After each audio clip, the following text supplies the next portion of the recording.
Good afternoon and good morning, friends, based on the geography you're in. Welcome to the Q4 and full year FY21 earnings call of eClerx Services Limited. Please note that this webinar is being recorded. The transcript of the webinar will be made available in a week's time from the call. Joining you today to give you an update about the quarter and the year gone by and to answer your questions, we have with us top management of eClerx, PD Mundra, co-founder and executive director, Anjan Malik, co-founder and director, and Rohitash Gupta, chief financial officer. I will now hand over the conference to Rohitash Gupta of eClerx. He'll make his opening remarks, and then we'll move to the Q&A session.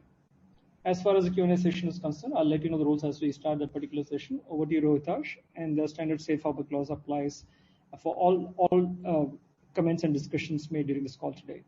Rohitash, all yours. Thank you, Devakar. Very good evening, and we welcome you all to the eClerx Q4 FY21 and full year FY21 earnings call for the quarter and 12 months ended on 31st March 2021. Our USD revenue in the quarter was $63.8 million, which is sequentially up by 19.7% in USD terms and 19.3% in constant currency terms. Although much of this high sequential growth has come due to full quarter of Personiv revenues, the organic sequential growth was also very robust at 6.3% on constant currency basis. The full year revenue was over $210 million with 5% growth on year-over-year basis. The total INR revenue in FY21 came in at INR 15,827 million, which is 6.7% up year-over-year. All the absolute margin metrics were up by more than 30% for Q4 on quarter-on-quarter basis and FY21 on YOY basis. Our net profit this quarter was INR 988 million, and for the full year, it was INR 2,826 million. Q4 margin expansion was due to strong organic growth in offshore and inclusion of Personiv, supported by stable work from home cost environment. Personiv crossed $30 million run rate based on Q4 annualized revenues and had a reported PAT percent in double digits. One-time acquisition related costs amounting to INR 52 million are completely expensed out during FY21. The wage revisions for eClerx staff globally are effective 1st April 2021, and we are recommending INR 1 rupee per share as final dividend for FY21. We had a cash balance of INR 6,572 million at the year end, which decreased on year-over-year basis due to the buyback and acquisition done during the year. EBITDA to net cash conversion was a satisfactory 76% level for full year. Most of the key business metrics now include Personiv, and much of the quarter-on-quarter change that you see is due to that inclusion. Our DSO for the quarter were firmly placed at the middle of the ideal range of 70 to 80 days. Client counts in all the revenue buckets have increased quarter-on-quarter and will keep changing through next 2-3 quarters as Personiv clients' revenue gets added on trailing 12 months basis. In summary, we are delighted with the performance in FY21, which was one of the toughest supply side situations we have ever faced, and it demonstrates the trust that clients have placed in our performance under pandemic situation. We thank all our employees who have gone above and beyond to delight our clients during this last year. With this, I will hand over the call for Q&A.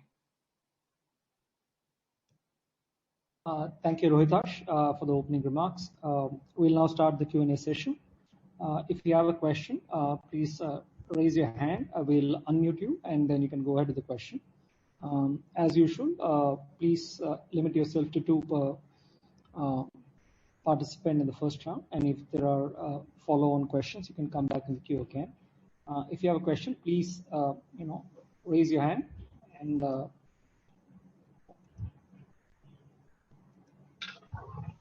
The first question comes from the line of Ashish Agarwal. Ashish, please go ahead. And when you're asking a question, please state your organization name also, so that it helps us with the transcription purpose, please. Yeah. Thanks, Diwakar. So this is Ashish Agarwal from Principal MF. Sir, just wanted to understand on the growth front. Obviously, last 3 quarters have been very strong organically also for us. And with now Personif coming in, hopefully we will have another lever of growth. So how should we look at growth going into FY22? How is the pipeline? How has been the deal intake? That will be really helpful. And secondly, on the margins front, EBITDA margins were very strong even in this quarter. And the thought process was with Personif acquisition, there could be some dip in EBITDA margins. So with EBITDA margins already 33%, how should we look at margins also, given the fact that some of these COVID-related costs which have come down will start to increase from FY22 onwards? Thanks. Rohitash, maybe I can talk about pipeline and you can talk about margins. I think in terms of growth, we continue to see a reasonably good environment. Obviously we will have quarterly volatility in terms of growth outcomes. And as you mentioned, we've had 2 or 3 consecutive quarters of very strong growth. So we will have some volatility in growth outcomes going forward, but in general, I would say pipeline continues to be, fairly strong. So hopefully if there is no further disruption in our client geographies in the West, then we should continue to see, a good year in FY22. Rohitash, do you want to talk about margin expectations? So Ashish, the Q4 EBITDA margins as well as net profit margins that you see are obviously after inclusion of Personif, and they represent the true and fair picture of the state of affairs as of now. Coming to forward-looking direction, I would say in these margins, and true for even last 2 or 3 quarters also, about 300 bips of expansion has come from non-people SG&A cost. There has been expansion in people due to people cost reduction also effectively as a percentage of revenue, which is both in onshore sales and marketing as well as in delivery gross margin expansion. But that part is little hard to isolate because of the rapid growth that we have seen over last 2-3 quarters, and also because of this new situation of work from home where measurement of productivity is little difficult, and how long it will last is also difficult to assess. But I would say non-people expansion, non-people SG&A expansion of 300 bips, about 2/3 of that was due to travel kind of things alone. And as you can imagine, that travel is not going to open anytime soon. And even if it does, I think a lot of it we can save, continue to save in future also through online meetings and virtual get-togethers, etc. So I think that 200 bips is much of that can be protected. The remaining 100 bips is more of office-related cost, and even if we have to get back in 50% capacity to offices, that 100% that 100 bips benefit will vanish. So is it fair to assume that on a normal scenario, right, we should see high 20s type of margins, right? Obviously, it depends on the growth, how the growth will come up. But as you are seeing right now, somewhere between 20 to 30% is the right number to look at, assuming everything becomes normalized, let's say tomorrow. Yes, I would agree to that. So you can just look at last 6 quarters, which include both kinds of periods. And given the new trajectory that we are on, I think 28 to 32% is a fair range for near-term future.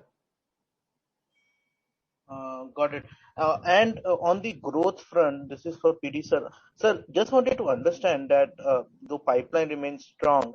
Is it fair to assume that if there is no more disruption in the developed markets, organically, because Personiv will commit for the full year, we could see a double-digit growth going into FY22? Well, Ashish, I would say it's definitely possible, but we don't have that degree of visibility yet to say for that we will have double-digit growth. Again, we are still a very small business, and individual events have significant impact on trajectory and P&L. But all I would say is, look, for now, demand environment remains supportive. Pipeline is as good as it's been in the last 6 to 12 months. So if we have some decent luck, then FY22 should be a good year. Maybe I will come back to the queue later on. Yeah, thanks. Thank you so much, Ashish. The next question is from the line of Madhu Babu. Madhu, go ahead.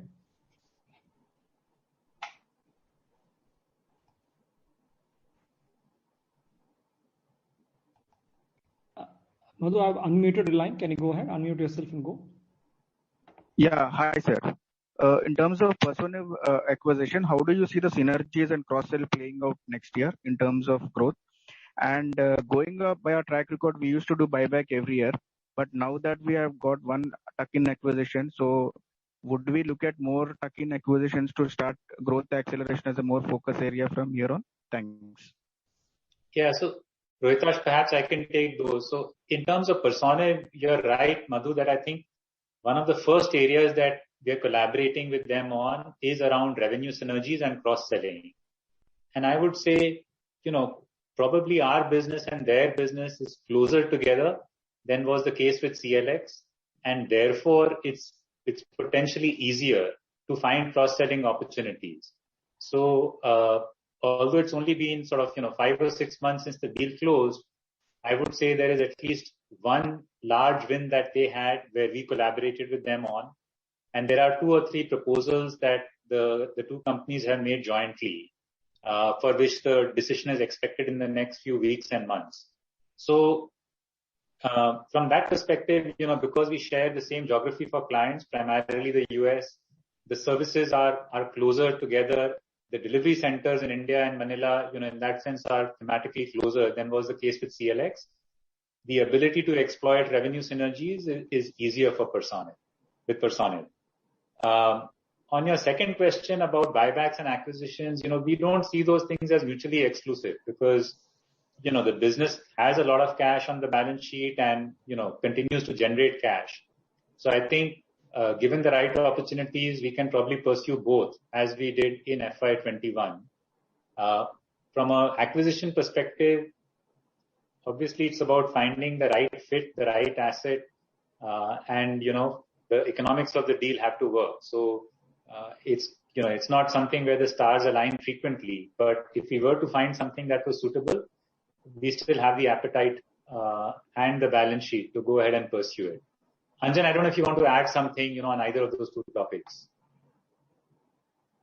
No, I think you've covered it.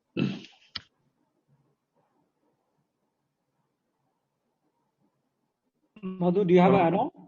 Yeah, thanks, sir, and congrats on coming back on the growth track. Thanks. Thanks, Madhu. Thank you, Madhu. The next question is from the line of Manik Taneja from JM Financial. Manik, go ahead. Hi, good evening. Am I audible? Yep. Yeah, thank you for the opportunity. I joined the call a little late.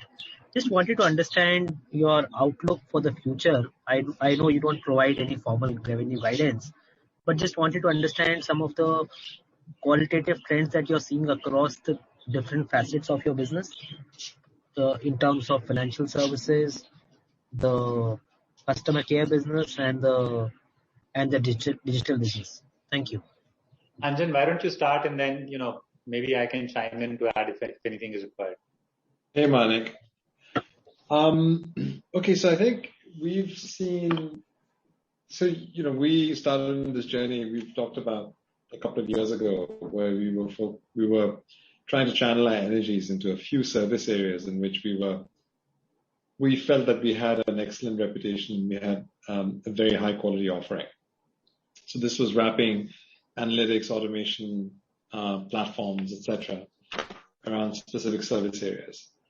That journey has meant that we've been able to see growth in specific parts of our clients' books in those two areas, customer operations and financial markets. And PD will talk a little bit about digital. That coincided with a large increase in demand in the last year, which I think actually took a lot of people by surprise. And those two things actually those two events, the fact that we've got all these very resilient services and the fact that we've seen demand actually increase over the last 6 months from our large client base, both through existing clients and through just number of RFP activities that we're seeing, makes us pretty confident about demand and our ability to supply that demand in the medium term. That's a very high level answer. I don't know, PD, if you wanted to add to that. No, I think, Manik, I don't know when you joined, but, obviously growth being a key topic, there were a couple of prior questions also on this, on the same theme. And I would say our answer is, that demand pipeline, to Anjan's point, is decent. And, if there is no big disruption in the West because of COVID, etc., then I think much like the industry, we hope and expect FY22 to be a, decent year for us. On a more medium-term look back, you followed the company for a while, so you would know that one of the reasons we've sort of faced some headwinds in the last 3-4 years has been 3 or 4 client-specific large revenue reductions, right? And if we don't experience that in the next 6 to 18 months, then sort of the natural momentum that we have around growth sales should help us, post positive growth numbers. So I think that's what the broad thinking is at this point. PD. You have any other question, Manik? You're on mute, Manik. Yeah. Thank you for that response and best of luck for the future. Thanks. Thanks, Manik. Next question is from line of VP Rajesh of Banyan Capital. VP, go ahead. I've unmuted you. Yeah, thanks, Diwakar. Congratulations on a good set of numbers. My question is this strategic accounts growth, which is 22% this quarter. If you can just provide some color on that. Is it because of Personiv client moving into that bucket, or it was just the older clients of eClerx suddenly, giving us more business? Rohitash, why don't you take that? Yeah, so some of the Personiv clients have actually crossed and entered into the 3 million bucket.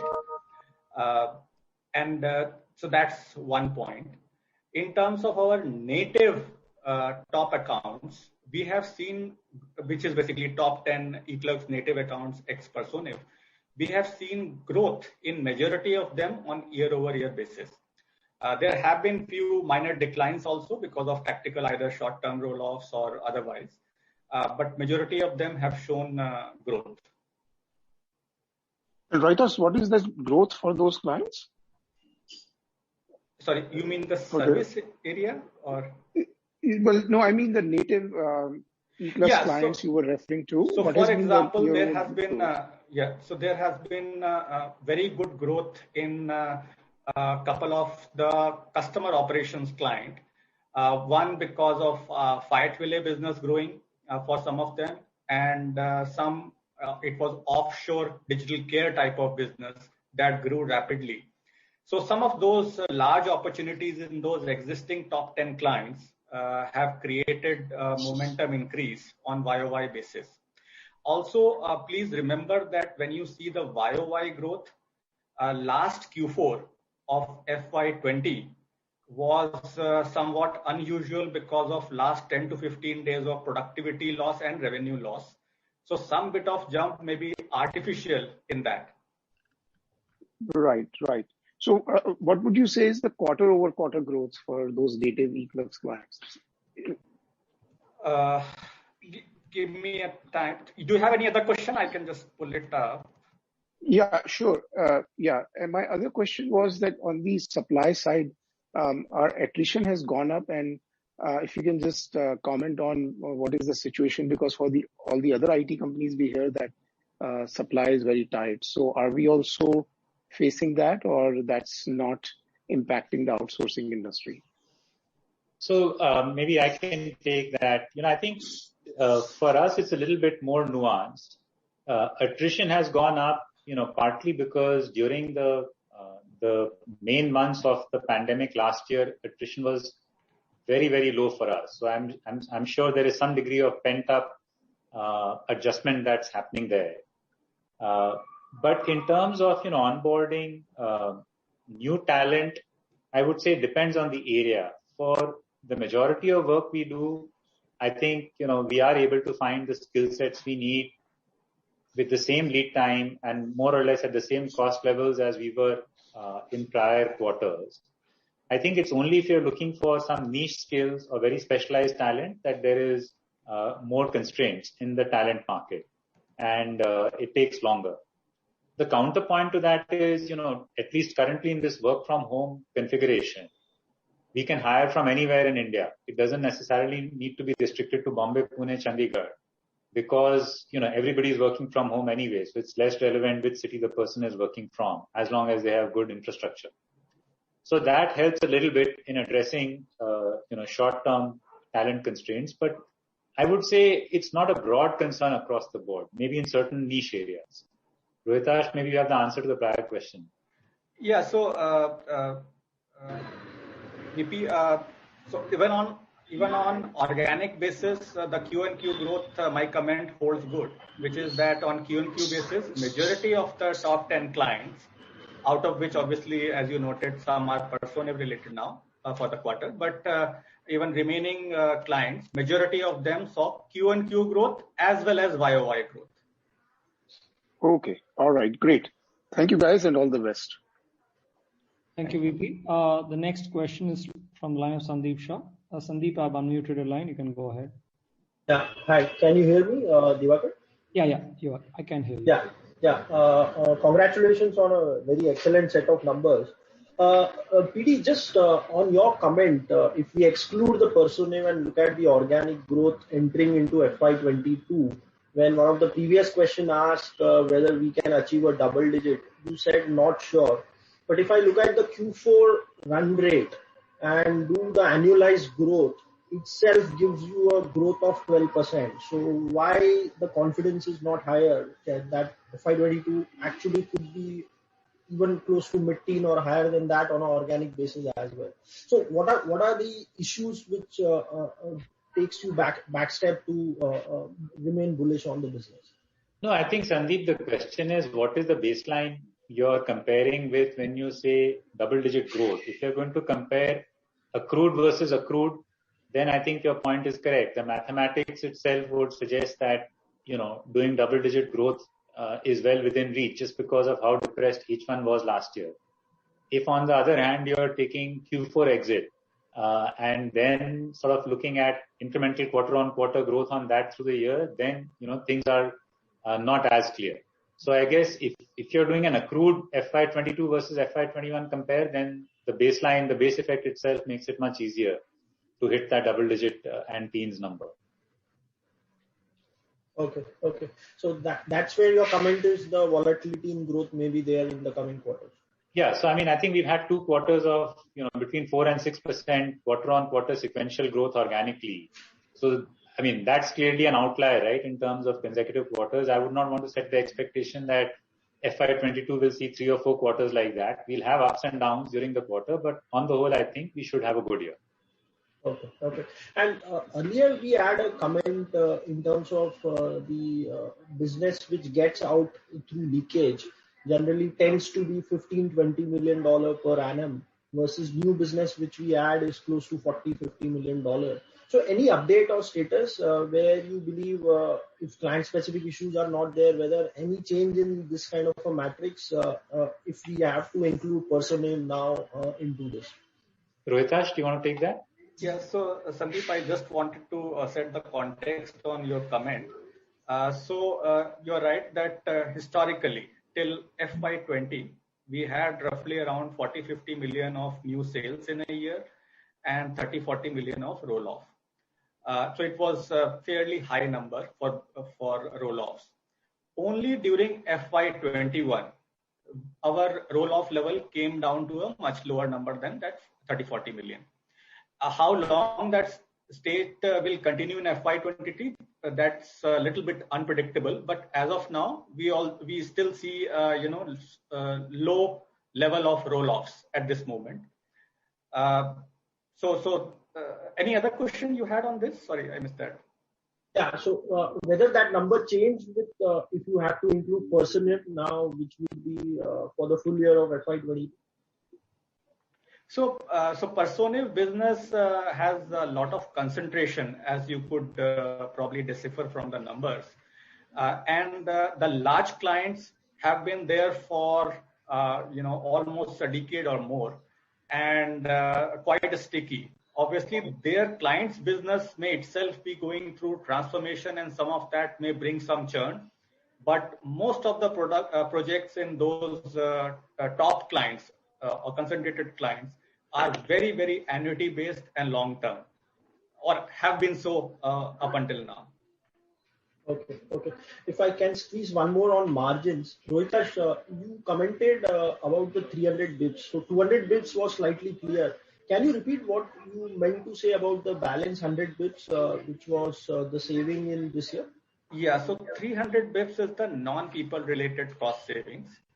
And 100 bips that you mentioned is pertaining to office related cost. So because we are working majorly from home, some of the cost of operating offices at full strength is not there, and that amounts to 100 bips. In the near term, we can do 28-32%, and if more and more travel starts, it can lead to slightly lower margins beyond that. Correct. I think travel may not go back to the same FY20 or pre-COVID levels because of the new methods that behavior change, etc., that has happened during this time.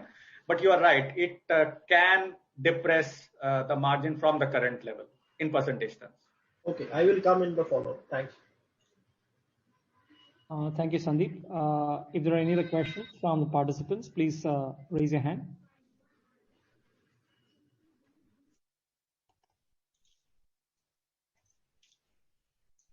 The next question is from the line of Debashish Mazumdar from Edelweiss. Debashish, go ahead. Debashish, you need to unmute yourself and go ahead.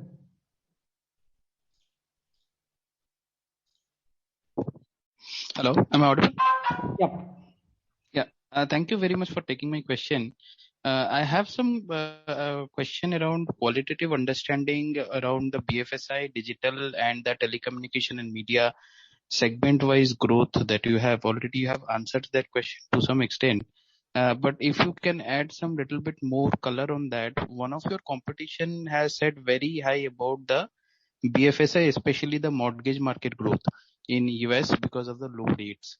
So if you can help me to understand whether we are also seeing the same trend, what is our growth prospect going there? What are our plans around that?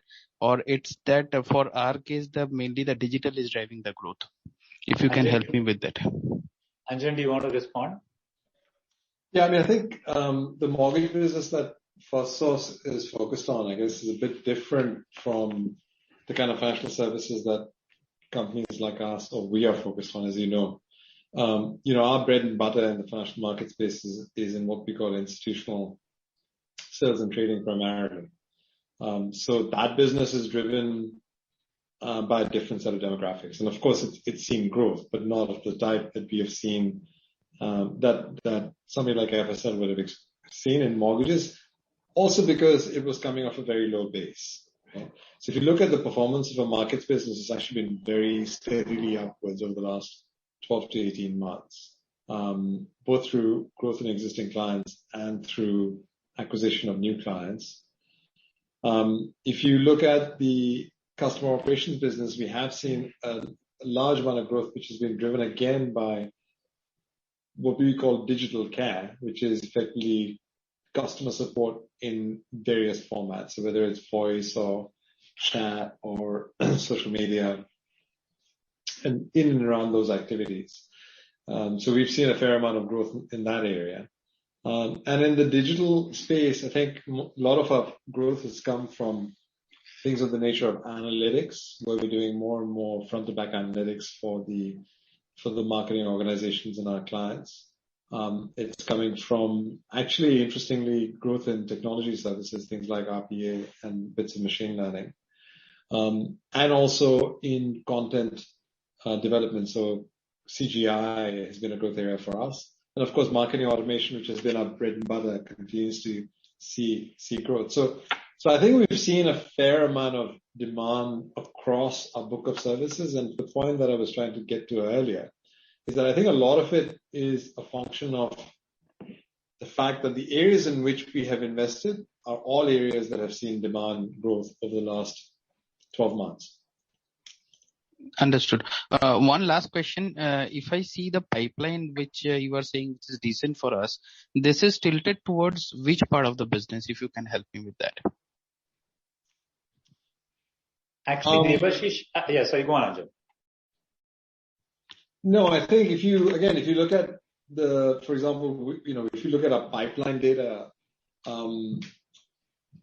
the business always has the following characteristics, right? Which is that you'll see lots of deals of smaller values in our digital book of business, and you will see fewer deals but of much larger value in both the customer operations and the markets business, right? So probability adjusted, I'd say that they're probably all three the same. It's just that in one business you tend to get lots of deals of smaller value, and the others are fewer deals with large value. So they have large, to the point that BD was making earlier, we're a smaller company, so they can have large impact on the upside or the downside for us in terms of growth. Great. Thank you very much for answering my question. Wish you best of luck. Thank you. Thanks, Debashish. We have a follow-on from the line of Sandeep Shah. Sandeep, go ahead. Yeah, thanks for the opportunity. Just before Personnel, if I'm not wrong, we used to split business as 40% from capital market, 40% from digital, and 20% from the cable and wireless. So with Personnel, can you break down the business in whatever buckets you want and give a brief outlook in terms of demand? You might have answered this, but this may help us in terms of analyzing company better going forward as a whole. Rohitash? So Sandeep, we have never formally disclosed that breakup because as Anjan and PD were also mentioning, one large outcome on positive or negative side can change that mix and make our numbers that we have stated very different. But broadly over last 3-4 years, for our native business, the percentages that you mentioned are roughly representative. Coming to future disclosures, we are treating Personnel also as part of single segment that we operate in, which is broadly a business process management. And we do not intend to disclose or split Personnel business further in near term. But I can qualitatively tell you that Personnel business has good representation of what we would call digital and customer operations. So a very good representation of those two businesses is there if we were to ever split it. Okay. Helpful. And if you can split demand outlook for these three segments, which we generally identify, that would be helpful. So do you believe most of the business has a good demand, or maybe outside digital things are still volatile? Let me take that question. So digital, remember, is not an industry-specific service. It's more cross-industry, and it's really aimed at the office of the chief marketing officer. So I'd say that demand there continues to be high, but as we've said before, because of the nature of the services that we provide, the deals tend to be of a smaller size. Although, over the last 24 months, we've made a conscious effort to upsize those deals. And we've had some success in that, especially as we've included automation and analytics in the work that we do. So I'd say demand there definitely came back very strongly after the initial COVID quarter, because obviously a lot of our clients were affected by shutdowns, right? Because, for example, because we support multiple industries. The MSO, the multi-system operators, the cable and telco group, which is broadly what we support in customer operations, obviously saw demand return to them as people spent more time at home and there was more live streaming of events and activities. So we actually saw, after the initial COVID shock, a lot of demand for customer care support. And we've seen that grow because those industries have obviously benefited from sort of the work from home change. So I think customer operations has seen that growth because of a demographic change to that client base, which probably isn't true for retail, for our digital business, because there's lots of different industries. The financial markets business, I'd say that in a strange way has been yet the most unaffected. So I'd say that there hasn't been a marked shift in demand. Although I think what had happened is that maybe transitions to captives slowed down during this period, and possibly what work that was being done onshore because of things like minimum wage increases and the shortage of labor. Maybe we saw more demand offshore than we have seen in previous years. So I'd say the most native, like the industry that benefited the most probably is the NSO telco business in our portfolio. Then it's markets. Then I think it's some parts of digital towards the end of the year that did really well after having suffered in the beginning. This is very helpful. Rohitash, can you describe what could be the wage inflation headwind in the first quarter as a whole? And with Personnel, can we expect the depreciation run rate and the tax rate of what is reflective in 4Q can continue going forward? So on the wage, we obviously benchmark with what industry is doing or has done in the past. And wage increments in this cycle have been fairly normal as per the industry standards, what we have heard from other companies of similar size. So it will be in mid single digits, as not very different than pre-COVID times actually. And to your second question, sorry, what was your second question?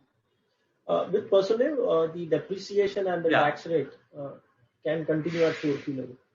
Yeah, so depreciation and tax rate. So tax rate, just keep in mind that some of the Personiv units offshore operate from tax advantageous zones, and some of the units are still, within that first 5 years or so.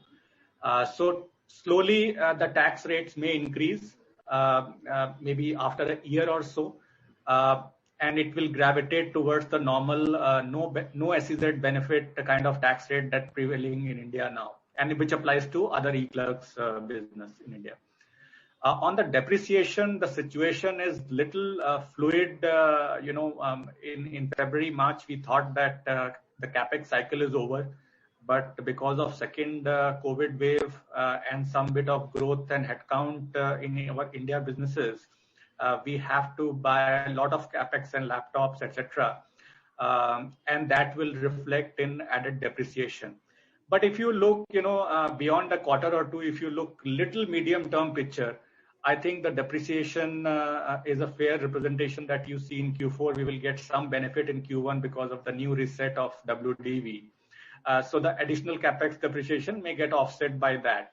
So I don't think you should model any different percentage of depreciation as percentage of revenue than what you have seen in Q4. Okay. And the wage hikes will cover 100% of the employee, right, in the first quarter itself? Yes, correct. Okay. Thanks and all the best. Thank you, Sandeep. We have a follow-on question from the line of Ashish Agarwal from Principal. Ashish, go ahead. Thanks, Vagar. So just I wanted to understand this pipeline which we have. Will it be offshore heavy in terms of delivery, or do you think it will be a fair mix of what we are currently between onshore and offshore? So maybe I can take that. I think what we've seen in the last 2-3 quarters, and which has also helped margins, is that the mix of business has shifted slightly more towards offshore than onshore. Part of it is, because some parts of our onshore business were meant to support clients on premise. And when clients themselves are not working from their offices, there is no question of our consultants being allowed into their offices. And if everybody is working from home, then they'd rather prefer the lower cost that comes with somebody working offshore. So in the last 2-3 quarters, incrementally, we've seen a little bit of shift more towards offshore. And at least for the near future, I would think that, that mix will continue to stay stable. If anything, perhaps, we might see more work offshore. Got it. Thanks a lot. Thank you, Ashish. Another follow-on from the line of VP Rajesh, Banyan Capital. Anyone else that has a question, you can please press the raise hand button and go on with your question next. VP, go ahead, please. Yeah, thanks. So, PD, you said that buyback and acquisitions are not mutually exclusive. So, should we expect another buyback this year? Well, I think we can't do something that there needs to be a minimum 12-month cap between successive buybacks as per SEBI regulations. So we are still within that 12-month period. Let us come to the end of that period and then we'll evaluate what makes sense at that time. Right. And that period gets over, I think, end of July. So that's not too far away. That's why I was wondering about this. Yeah, I think it's July or August, something like that. So we'll evaluate at that point, and come back to you guys with what the thinking is. Okay, great. Thank you. Thanks, VP. If there's anyone else that has a question, please go ahead.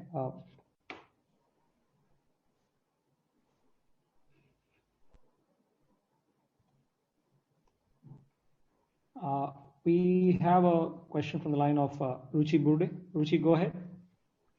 Congrats on a very good quarter. Gentlemen, I have one question now.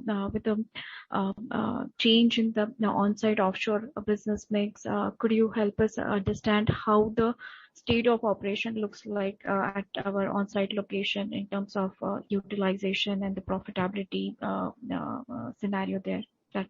That's it from us. Anjan, over to you. Want to take that? Yeah, sure. So I think the only really dedicated facility that we have for delivery onshore is the facility in Fairfield. And by onshore, I'm excluding, for example, at the moment, our facilities in Thailand, and of course, the Phuket facility that we've inherited through Personev. But at the moment, and for the last 12 months, in fact, 15 months, we've been effectively entirely work from home. So what we have found is that our ability to provide onshore services is actually greater than it's been in the past because you're not actually limited by physical space. So having said that, we haven't reduced any office costs as such up until now, and we don't plan to, but we don't plan to grow it. So we do think that, any additional work that we're able to get onshore, we should be able to satisfy with our existing fixed cost, or at least our existing fixed footprint of office space. I think that also applies to the work we're doing in Verona within CLX.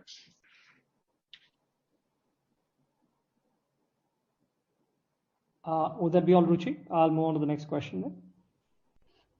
Yeah. All the best for the coming financial year. Thank you. Thanks. We have a follow-on from the line of Sandeep Shah. Sandeep, go ahead. Yeah, PD, I think you made a comment about the synergy benefits. So can you once again repeat, just to understand, you said one deal has already won where eClerx has tried to cross-sell its own offerings to personal clients, and there are other 2-3 joint bids as a whole. So how is the progress, and can you give some more highlight on this? Yeah, Sandeep, I think, the progress is good. Very honestly, if you had asked us back in December what level of collaboration, we might reasonably expect to see between the teams in the first 6 to 12 months. And if we benchmark where we are today versus that, I would say we are ahead of expectations. There's tangible collaboration happening. As I mentioned, there are 2 or 3 proposals with clients, which require delivery from both teams, Personev as well as eClerx teams. Hopefully we'll win at least one, if not more of those in the next few weeks and months, and that makes it much more tangible. But broadly speaking, I would say it's easier for us to exploit these synergies because we work in the same geographies. From a client perspective, talent pools are located in similar geographies, and the nature of what we do is not that different. Where it's interesting is, just to be more specific, for example, they have a location in Coimbatore, which gives us access to talent perhaps at a different price point than what we would be able to achieve in Bombay or Pune or Chandigarh for that matter. They also have a location in Manila, which gives us, delivery outside India and access to a different set of skills, including voice skills that we may not be able to source in India. We have automation skills that they perhaps may not have organically. So in that sense, I think that there is good scope for complementing each other's strengths. Okay. And just one bookkeeping, Rohitash, if we look at the selling and distribution, that has not changed despite Personav being consolidated for the full quarter. So whether the current level of 10 to 11% can continue going forward, and what is the reason where selling and distribution cost is lower within Personav? Yeah, so two things, and I will sort of give you a clue, and then you can model whichever way you find it appropriate.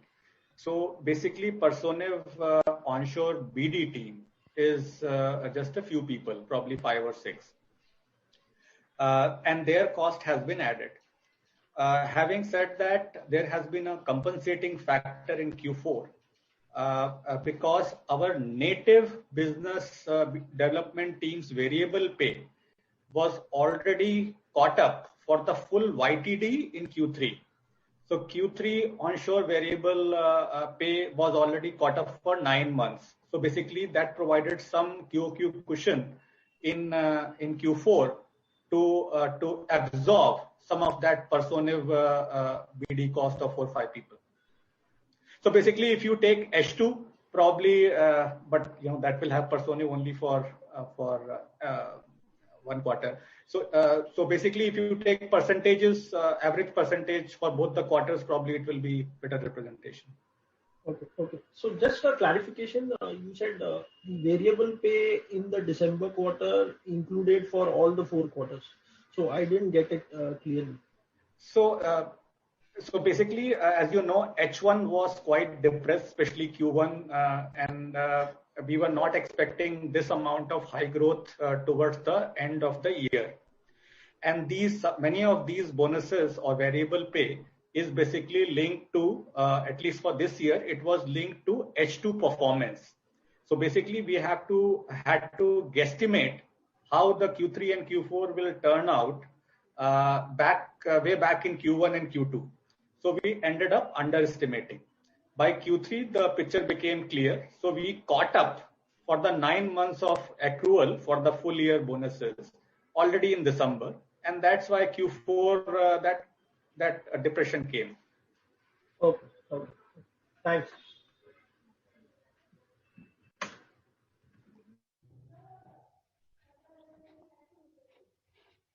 If there are any other questions, please go ahead.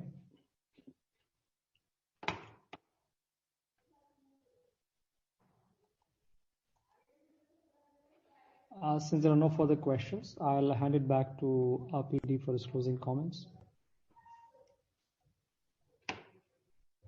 So thank you everyone for joining us on our earnings call for the last quarter of fiscal 21.